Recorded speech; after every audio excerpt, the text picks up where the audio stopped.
Kaldır. Bu xəstəmiz bir klinikadan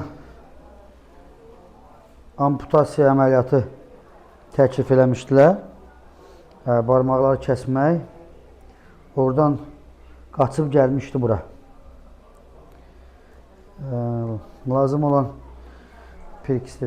olan müayinələri elədik, əməliyyatı icra elədik. Barmaqları saxlamaq, ayağı saxlamaq naminə o da öz bəhrəsini verdi. İndi isə ambulator olaraq xəstəmiz hələ ki qəbulumuza gəlir. Qızartı, ödəm, iltihabı proseslər demək olar yoxdur. Yaramız yavaş-yavaş sağalmağa doğru gedir.